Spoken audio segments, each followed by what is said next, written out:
আলহামদুলিল্লাহি রাব্বিল আলামিন ওয়াসসালাতু ওয়াসসালামু আলা সাইয়্যিদিল মুরসালিন আম্মা বা'দ ফাআউযু বিল্লাহি মিনাশ শাইতানির রাজিম বিসমিল্লাহির রহমানির রহিম। মাদানী চ্যানেলের দর্শকবৃন্দ কাছে কিংবা দূরে থেকে, দেশ কিংবা বিদেশ থেকে যারাই আমাদের সাথে আছেন, আমাদের দেখছেন এবং আপনাদের পছন্দনীয় অনুষ্ঠান তাবিঈ গণের বৈশিষ্ট্য এর সাথে আছেন, সবাইকে জানায় একরাশ প্রীতি ও শুভেচ্ছা। আসুন অনুষ্ঠানের শুরুতে আমরা একটি দুরূদ শরীফের ফজিলত শ্রবণ করে নিই। প্রিয় নবী রাসূল আরবি সাল্লাল্লাহু আলাইহি ওয়াসাল্লাম ইরশাদ করেছেন, মান সাল্লা আলাইয়া ওয়াহিদাতান সাল্লাল্লাহু আলাইহি আশরান, অর্থাৎ যে ব্যক্তি আমার প্রতি একবার দুরূদ শরীফ পাঠ করবে, আল্লাহ পাক তার উপর 10টি রহমত নাজিল করবেন। আসুন অনুষ্ঠানের বরকতে আমরা একবার দুরূদ শরীফ পাঠ করে নিই। সাল্লু আলাল হাবিব সাল্লাল্লাহু তাআলা আলা মুহাম্মদ সাল্লাল্লাহু আলাইহি ওয়াসাল্লাম। গত পর্বে আমরা তাবিঈ গণের যে সকল বৈশিষ্ট্য, যে সকল মর্যাদা, মাহাত্ম্য প্রিয় নবী রাসূল আরবি সাল্লাল্লাহু আলাইহি ওয়াসাল্লাম বর্ণনা করেছেন, সেগুলো আমরা শুনেছি। আর এই পর্ব থেকে আমরা একে একে কিছু তাবিঈ বুজুর্গ রহিমাহুমুল্লাহ তাদের বৈশিষ্ট্য শোনার আমরা সৌভাগ্য অর্জন করব। আজ আমরা যার বৈশিষ্ট্য শোনার সৌভাগ্য অর্জন করব, তিনি হলেন ইবাদত গুজারদের সরদার, আউলিয়া কিরামের পরিচয়ের ধারক হযরত সাইয়্যিদুনা ওয়াইস বিন আমির করনী রহমাতুল্লাহি তাআলা আলাইহি, যাকে খায়রুত তাবিঈনও বলা হয়। আর এই উপাধিটি প্রিয় নবী রাসূল আরবি সাল্লাল্লাহু আলাইহি ওয়াসাল্লাম স্বয়ং তাকে প্রদান করেছেন, আর তা হলো খায়রুত তাবিঈন, অর্থাৎ তাবিঈ বুজুর্গ যারা আছেন তাদের মধ্যে সর্বোত্তম। অমুক ব্যক্তি আল্লাহর ওলি, কিন্তু আসলে আল্লাহর ওলি চিনার পরিচয়টা কি? আল্লাহর ওলি কাকে বলে? আল্লাহর ওলি এর আলামতি বা কী রয়েছে? আমরা যদি আজ ওয়াইস করনী রহমাতুল্লাহ তাআলা আলাইহি এর আচরণ কী ছিল, তার বৈশিষ্ট্য কী ছিল, তার মধ্যে কি কি গুণাবলী ছিল, এই বিষয়গুলো যদি জানি, তাহলে আল্লাহর ওলিদের চিনতে আমাদের জন্য সহজ হয়ে যাবে। আর এই বৈশিষ্ট্যগুলো স্বয়ং প্রিয় নবী সাল্লাল্লাহু আলাইহি ওয়াসাল্লাম উল্লেখ করেছেন। একটি দীর্ঘ হাদিস রয়েছে। এই হাদিসের মধ্যে হুজুর সাল্লাল্লাহু আলাইহি ওয়াসাল্লাম দুইটি বিষয় নিয়ে আলোচনা করেছেন। একটি বিষয় হচ্ছে যে আউলিয়া কেরাম যারা রয়েছেন, যাদেরকে আল্লাহ পাক ভালোবাসেন, তাদের বৈশিষ্ট্যের কথা উল্লেখ করেছেন। এর পাশাপাশি হুজুর সাল্লাল্লাহু আলাইহি ওয়াসাল্লাম ওয়াইস করনী রহমাতুল্লাহ তাআলা আলাইহি এর কিছু বর্ণনাও আমাদেরকে দিয়েছেন। তার দেহ কীরকম হবে, তিনি দেখতে কীরকম হবেন।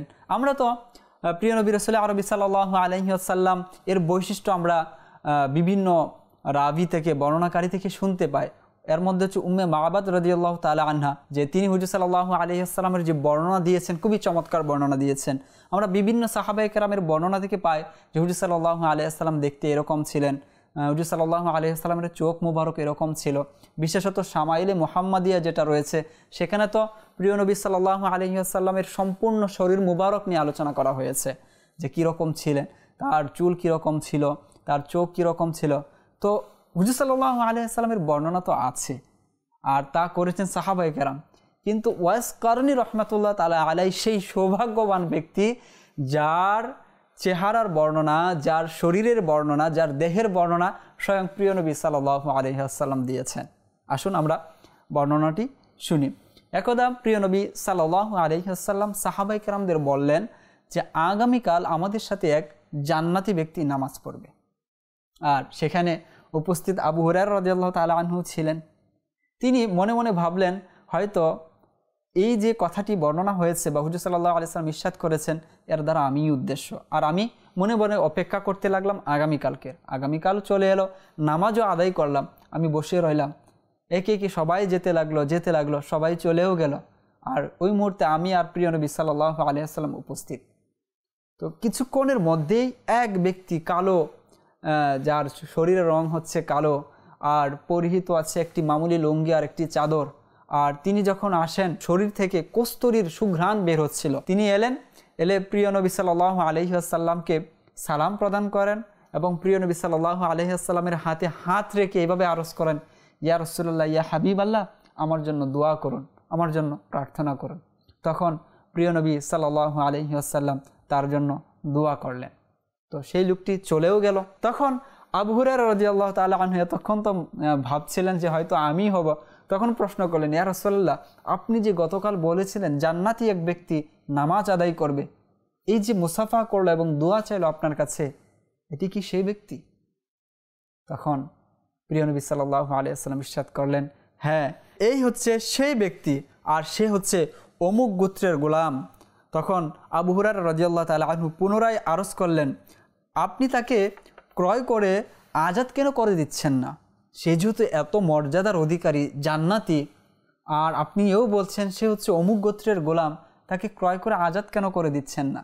তখন প্রিয় নবী সাল্লাল্লাহু আলাইহি ওয়াসাল্লাম ইরশাদ করেন, আমি এটি কিভাবে করতে পারি, অথচ আল্লাহ পাক তাকে জান্নাতের বাদশা বানাতে চাচ্ছেন, সুতরাং এর মধ্যে তার জন্য কল্যাণ রয়েছে। তখন প্রিয় নবী সাল্লাল্লাহু আলাইহি ওয়াসাল্লাম আরও বিস্তারিত বলতে লাগলেন, হে আবু হুরায়রা, জান্নাতীদের কিছু বাদশাহ ও সরদার হবে, আর এই হাবশি ব্যক্তি জান্নাতি বাদশাহ ও সরদারদের একজন হবে। এই হাবশি ব্যক্তি, এই কালো ব্যক্তি যাকে তুমি দেখেছো যে একটি মামুলি লুঙ্গি পরিধান করে এসেছে, কিন্তু সে জান্নাতি তো হবে, জান্নাতি বাদশাহ যারা হবে তাদের মধ্যে তিনি একজন। অতঃপর বলেন, হে আবু হুরায়রা, নিশ্চয়ই আল্লাহ পাক স্বীয় বান্দাদের মধ্য হতে একনিষ্ঠ, নির্জন প্রিয় নেককার ব্যক্তি, এলোমেলো চোল, ধুলোময় চেহারা এবং শুধু হালাল উপার্জন আহারকারীকেই ভালোবাসেন, অর্থাৎ নিজের বন্ধু হিসাবে গ্রহণ করেন। এখানে কয়েকটি বৈশিষ্ট্যের কথা প্রিয় নবী সাল্লাল্লাহু আলাইহি ওয়াসাল্লাম আমাদেরকে বলেছেন, এবং আল্লাহর ওলি যারা হবেন তাদের বৈশিষ্ট্য বলা চলে এগুলো। যে কি বলেছেন? যে তারা একনিষ্ঠ হবে, তাদের আমল কোনো লোক দেখানোর জন্য হবে না, তারা নামাজ পড়বে তো আল্লাহ তাআলার সন্তুষ্টির জন্যই পড়বে, তারা রোজা রাখবে তো আল্লাহ পাকের সন্তুষ্টির জন্যই রোজা রাখবে, তাদের হজ মানুষ হাজি বলবে এই জন্য হবে না, আল্লাহ পাকের সন্তুষ্টির জন্যই হবে। তো তাদের ইবাদত কি থাকবে? একনিষ্ঠতা থাকবে তাদের ইবাদতের মধ্যে। দ্বিতীয়ত বলেছেন যে তারা নির্জন প্রিয় হবে। আমরা সকল কিছু এখন মানুষকে দেখানোর জন্য করি। আজকে মানুষকে ছোট থেকে ছোট দান করছি, হ্যাঁ, কাউকে ছোট্ট পরিমাণে একটি আমি কি করছি, সাহায্যের জন্য এগিয়ে যাচ্ছি তার কাছে, অথচ সেটা মানুষ জানতে হবে, মানুষ দেখতে হবে, লুকালোয় সেটা আমাকে করতে হবে। কিন্তু দ্বিতীয় বৈশিষ্ট্য কি বলেছেন? আল্লাহ পাক যাদের ভালোবাসেন তারা হবে নির্জন প্রিয়। অতঃপর বলেন যে তারা এলোমেলো চুলের অধিকারী হবে। এটা আমাদের জন্য শেখার বিষয়।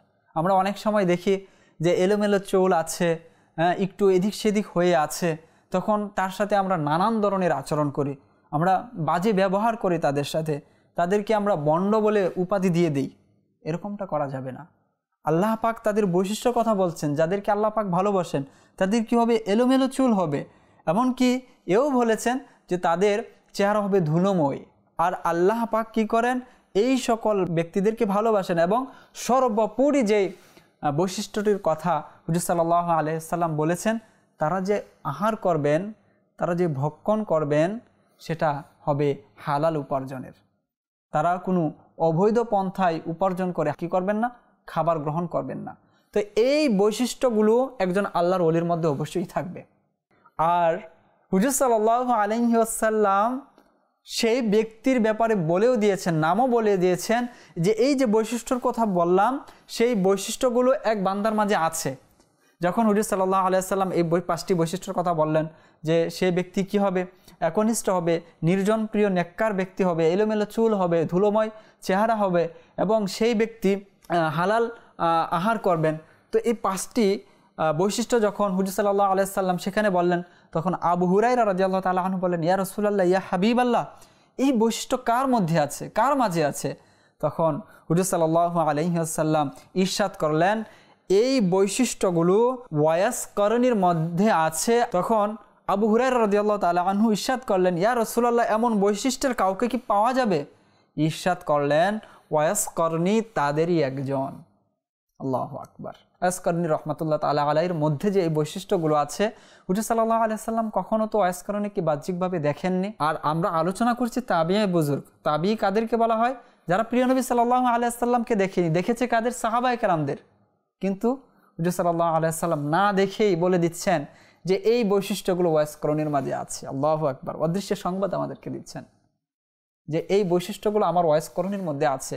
সে নির্জন প্রিয় নেককার ব্যক্তি, সে একনিষ্ঠ, সে তার চুলগুলো হয়তো এলোমেলো, তার চেহারা ধুলোমলিন, কিন্তু সে আহার করে কি? সে আহার করে হালাল। আর যখন আবু হুরায়রা রাদিয়াল্লাহু তাআলা আনহু একদম বিশেষভাবে পরিচয় জানতে চাচ্ছিলেন যে এই বৈশিষ্ট্যের কাউকে পাওয়া যেতে পারে, তখন হুজুর সাল্লাল্লাহু আলাইহি সাল্লাম যার নাম নিলেন তিনি হলেন ওয়াইস করনী রাহমাতুল্লাহি তাআলা আলাইহি। তখন আবু হুরায়রা রাদিয়াল্লাহু তাআলা আনহু, এই যে আমরা শুরুতেই শুনলাম যে তার চেহারার বর্ণনা, তার শরীরের বর্ণনা হুজুর সাল্লাল্লাহু আলাইহি সাল্লাম দিয়েছেন এই প্রশ্নের উপর ভিত্তি করে। যখন হুজুর সাল্লাল্লাহু আলাইহি সাল্লাম বললেন যে ওয়াইস করনী হচ্ছে তাদেরই একজন, তখন আবু হুরায়রা রাদিয়াল্লাহু তাআলা আনহু বললেন, ইয়া রাসূলুল্লাহ, ওয়াইস করণীকে আমরা কিভাবে চিনতে পারি? তাকে চিনার কি কোনো মাধ্যম আছে? আদৌ কি তাকে আমরা চিনতে পারবো? তখন প্রিয় নবী সাল্লাল্লাহু আলাইহি ওয়াসাল্লাম ইরশাদ করলেন যে ওয়াইস করণীর চুল হচ্ছে লাল ও সাদা এবং তার চোখ হচ্ছে রক্তিমা, একটু লালিমার মতো তার চোখগুলো, এবং তার শরীরের মধ্যে কুষ্ঠরোগের দাগ রয়েছে, তবে সেই দাগ আল্লাহ পাকের নিকট প্রার্থনা করার কারণে মুছে গিয়েছে এবং তার বাম কাঁধের পাশে সেই দাগটুকু রয়েছে এবং তার কাঁধ হচ্ছে প্রশস্ত এবং তার উচ্চতা হচ্ছে মধ্যমকায়, মাঝারি টাইপের, এত বেশিও তার উচ্চতা নয়, আবার এত খাটোও নয় যে দেখতে খারাপ দেখা যায়। আমরা প্রিয় নবী সাল্লাল্লাহু আলাইহি সাল্লামের বর্ণনা শুনি তিনি এরকম ছিলেন। আজ আমরা স্বয়ং যে প্রিয় নবী সাল্লাল্লাহু আলাইহি সাল্লাম যার শরীরের বর্ণনা দিয়েছেন তার ব্যাপারে শুনলাম, আর সেটা হচ্ছে ওয়াইস করনী রহমাতুল্লাহি তাআলা আলাইহি। তার আরও কিছু বৈশিষ্ট্য প্রিয় নবী সাল্লাল্লাহু আলাইহি সাল্লাম বর্ণনা করেন। তার চিবুক বক্ষের দিকে ঝুঁকানো থাকবে, দৃষ্টি মাটির দিকে নিবদ্ধ থাকবে, ডান দিককে বাম দিকের চেয়ে গুরুত্ব দিবে, অধিক হারে তিলাওয়াত করে অশ্রু ঝরাবে, তালিযুক্ত চাদর পরিধান করবে যার কোনো পরোয়া করা হয় না, তার লুঙ্গি ও চাদর মোড়ানো থাকবে, পৃথিবীবাসীর নিকট অপরিচিত তবে আসমানবাসীর নিকট পরিচিত হবে, কোনো বিষয়ে যদি আল্লাহ পাকের শপথ করে নেয় তবে আল্লাহ পাক তার শপথ অবশ্যই পূর্ণ করে দিবেন। শুনো, তার বাম কাঁধের নিচে সাদা দাগ থাকবে, সতর্ক হও, কিয়ামতের দিন লোকদের বলা হবে জান্নাতে প্রবেশ করো, কিন্তু ওয়াইসকে বলা হবে হে ওয়াইস দাঁড়াও এবং শাফাআত করো। এমনকি আল্লাহ পাক রাবিয়া ও মুদর গোত্রের সম পরিমাণ লোকদের ব্যাপারে তার শাফাআত কবুল করবেন। হে উমর ও আলী, তোমাদের যদি তার সাথে সাক্ষাৎ হয় তবে তার দ্বারা মাগফিরাতের দোয়া করাবে, আল্লাহ পাক তোমাদের ক্ষমা করে দিবে। কতগুলো বৈশিষ্ট্য এক ওয়াইস করনী রহমাতুল্লাহ তাআলা আলাইহির ব্যাপারে প্রিয় নবী সাল্লাল্লাহু আলাইহি ওয়াসাল্লাম বলেছেন। এখন আমরা আল্লাহর ওলিদের খুঁজি, আল্লাহর ওলিদের সন্ধান করি। তো এই যে বৈশিষ্ট্যের কথা হুজুর সাল্লাল্লাহু আলাইহি ওয়াসাল্লাম বলেছেন, এর সব কয়টি বৈশিষ্ট্য কার মাঝে ছিল? ওয়াইস করনী রহমাতুল্লাহ তাআলা আলাইহি। তিনি তার দৃষ্টি কোন দিকে থাকবে এবং তার ফজিলত শুধু পৃথিবীতে এরকম নয়, হাসরের ময়দানেও আল্লাহ পাকের পক্ষ থেকে আওয়াজ আসবে, ওয়াইস করনী তুমি দাঁড়াও, এবং এই গোত্রের মানুষদের সমপরিমাণ মানুষদেরকে তার উসিলায় আল্লাহ পাক ক্ষমা করে দিবেন।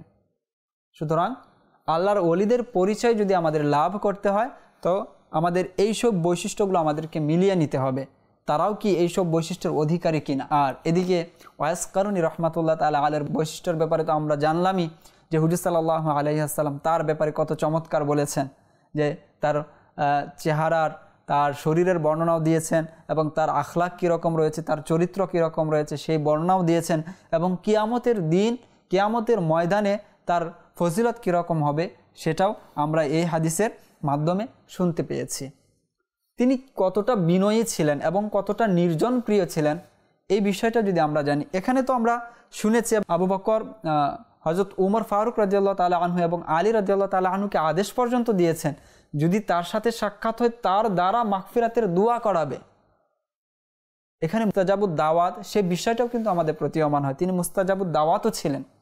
আসুন এ বিষয়ে একটি ঘটনা শুনি যেখানে তার বিনয় এবং মুস্তাজাবুদ দাওয়াত যে তিনি ছিলেন এখানে তো প্রতীয়মান হয়েই গিয়েছে, এবং তিনি বিভিন্ন ব্যক্তিকে তিনি দোয়াও দিয়েছেন এবং সাহাবায়ে কেরামও হুজুর সাল্লাল্লাহু আলাইহি ওয়াসাল্লামের কথার উপর আমল করতে গিয়ে তার নিকট দোয়া চেয়েছিলেন। যখন এই আদেশ, এই বাণী হযরত সাইয়েদুনা উমর ফারুক রাদিয়াল্লাহু তাআলা আনহু শুনতে পান, তখন তিনি হুজুর সাল্লাল্লাহু আলাইহি ওয়াসাল্লামের যুগ থেকে এই ওয়াইস করনী রহমাতুল্লাহ তাআলা আলাইহিকে খুঁজতে থাকেন যে ওয়াইস করণীকে আমি কোথায় পাবো, এবং এই ইয়ামেন থেকে যে কোনো কাফেলা এলে তাদেরকে প্রশ্ন করতেন, তোমরা কি অমুক ব্যক্তিকে চিনো, তোমরা কি ওয়াইস বিন আমিরকে চিনো? তিনি এভাবে খুঁজতে থাকেন। হুজুর সাল্লাল্লাহু আলাইহি ওয়াসাল্লামের যুগের পর আবু বকর সিদ্দিক রাদিয়াল্লাহু তাআলা আনহুর যুগেও তিনি এরকমভাবে খুঁজেন। অবশেষে যখন তিনি নিজে খলিফা হন তখনও তিনি এই কাজ অব্যাহত রাখেন। যে আসে তাকেই প্রশ্ন করেন যে ওয়াইসকে কি তোমরা কেউ চিনো? তখন কোনো এক হজের মধ্যে তিনি ওয়াইস কারনী রহমাতুল্লাহ তাআলা আলাইহি এর সাক্ষাৎ পেয়ে যান। তাও এভাবে বলা হয় যে তিনি যখন ওফাত গ্রহণ করবেন যেই বছর, সেই বছর যখন হজ আসে, হজের মৌসুম আসে, তখন তিনি জাবালে কুবাইসের মধ্যে দাঁড়িয়ে লোকদের উদ্দেশ্য করে বলেন, হে লোকেরা, তোমরা কি কেউ ওয়াইস বিন আমিরকে চিনো? সে মুরাদ গোত্রের অধিবাসী।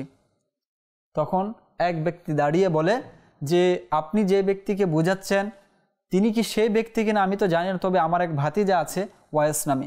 তখন ওমর ফারুক রাদিয়াল্লাহু তাআলা আনহু, তার থেকে ঠিকানা নেই এই মুহূর্তে সে কোথায় আছে, তখন তিনি বলেন আরেফার ময়দানে আছে।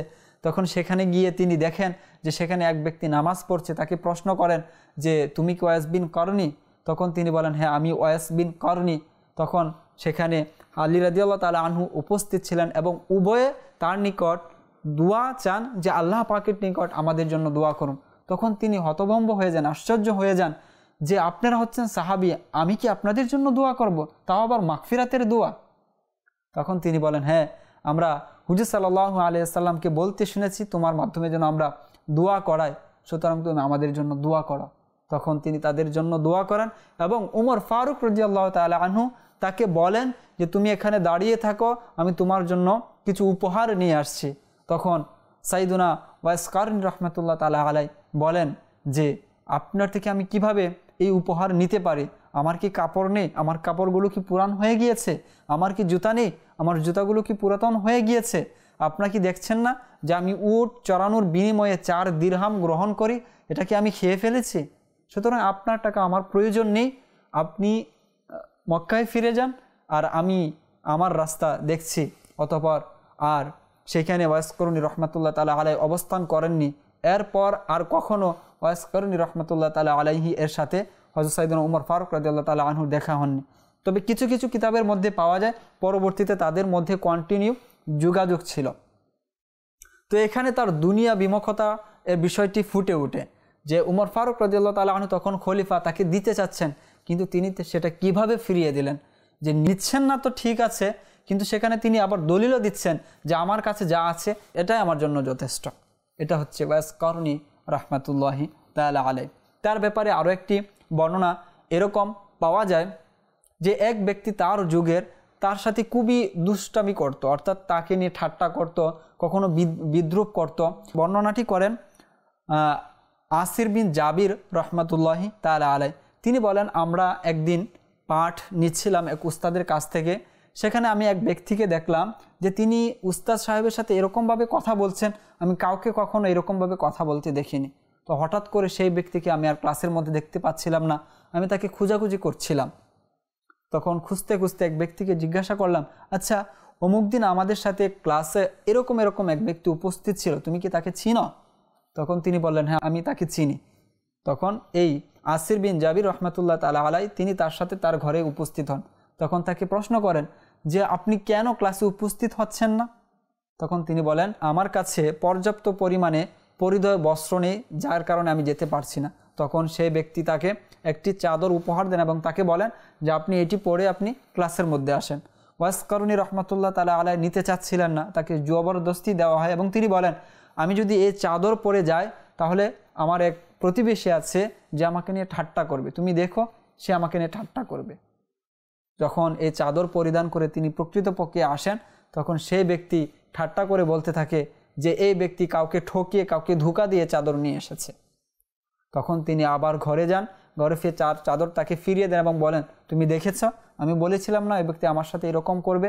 তখন আসির বিন জাবির রহমাতুল্লাহ তাআলা আলাইহি সেই ব্যক্তির নিকট আসেন এবং তাকে যত উপযুক্ত জবাব দান করেন। তিনি বর্ণনা করেন এভাবে তো দিন যাচ্ছিল, তো হঠাৎ একদিন কুফা থেকে একটি প্রতিনিধি দল হযরত সাইয়েদনা উমর ফারুক রাদিয়াল্লাহু তাআলা আনহুর কাছে যান, আর সেই দলের নিকট এই ঠাট্টাকারী ব্যক্তি সেও ছিল। যখন সেখানে যান উমর ফারুক রাদিয়াল্লাহু তাআলা আনহু তাদের উদ্দেশ্য করে বলেন যে তোমাদের মাঝে কি এমন কেউ আছো যে কর্ণের অধিবাসী? তখন এই ঠাট্টাকারী ব্যক্তি সে বলে আমি কর্ণের অধিবাসী। তখন তিনি বলেন তুমি কি ওয়াইস বিন আমিরকে চিনো? তখন তিনি বললেন না, ওয়াইস বিন আমিরকে চিনে না। তখন উমর ফারুক রাদিয়াল্লাহু তাআলা আনহু ওয়াইস বিন আমিরকে তার ব্যাপারে বলছেন যে হুজুর সাল্লাল্লাহু আলাইহি ওয়াসাল্লাম আমাদেরকে বলেছেন যে ইয়ামেন থেকে এক ব্যক্তি আসবে, সেই ইয়ামেনের মধ্যে সে শুধু তার মাকে রেখে আসবে, সে শুধু তার মাকে রেখে আসবে, আর সে তার শরীরে কুষ্ঠরোগের দাগ থাকবে, আর সে আল্লাহর নিকট প্রার্থনা করার কারণে তার দাগ মুছে যাবে। শুধুমাত্র বাম কাঁধের পাশে 1 দিরহাম পরিমাণ এই দাগটুকু থেকে যাবে। যখন সে তোমাদের কাছে আসবে তোমরা তার মাধ্যমে দোয়া করাবে আল্লাহ পাকের নিকট। তো তিনি বলেন, পরবর্তীতে ওয়াস বিন আমির অর্থাৎ ওয়াস কারনী রহমাতুল্লাহ তাআলা আলাইহি আমাদের নিকট আসেন। আমরা তাকে প্রশ্ন করি, আপনি কি ওয়াস বিন আমির? তখন তিনি বলেন, হ্যাঁ আমি ওয়াস বিন আমির। তাকে প্রশ্ন করি, আপনার শরীরে কি কোনো কুষ্ঠরোগের দাগ আছে? তখন তিনি বলেন, হ্যাঁ আছে। তখন আমরা তাকে প্রশ্ন করি, আপনি ইয়ামেনে কাকে রেখে এসেছেন? তখন তিনি বলেন, আমি আমার মাকে রেখে এসেছি। তো এরকম ব্যক্তিকে তোমরা কেউ কি জানো? তখন সেই ব্যক্তি বলল যে, আপনি যার কথা বলছেন আমরা যাকে চিনি সে হয়তো সেই ওয়াইস কারণী নয়। তখন উমর ফারুক রাদিয়াল্লাহু তাআলা আনহু বলেন, তুমি হয়তো তাকে চিনো কিন্তু পরিচয় দিতে চাচ্ছ না। তখন তিনি বলেন যে, আপনি যার কথা বলেছেন তিনি হয়তো ওয়াইস কারণী হতে পারে, তবে তার শান মান যে এই পর্যায়ে সেটা আমরা জানি না। তখন ওই ব্যক্তিকে উমর ফারুক রাদিয়াল্লাহু তাআলা আনহু নসিহত করেন যে তুমি সে তার কাছে যাবে এবং তার সাথে তুমি সাক্ষাৎ করবে, তবে আমি এই আশঙ্কাও করছি হয়তো তুমি তার সাক্ষাৎ নাও পেতে পারো। তো ওই ব্যক্তি পুনরায় যখন ইয়ামেনে ফিরে আসেন, বা যেখানে ওয়াইস কারনী রহমাতুল্লাহ তাআলা আলাইহি ছিলেন সেখানে তার বাসা ছিল, তো তিনি ফেরার পর তার বাসায় যাওয়ার পূর্বে ওয়াইস কারনী রহমাতুল্লাহ তাআলা আলাইহির সাথে সাক্ষাৎ করেন।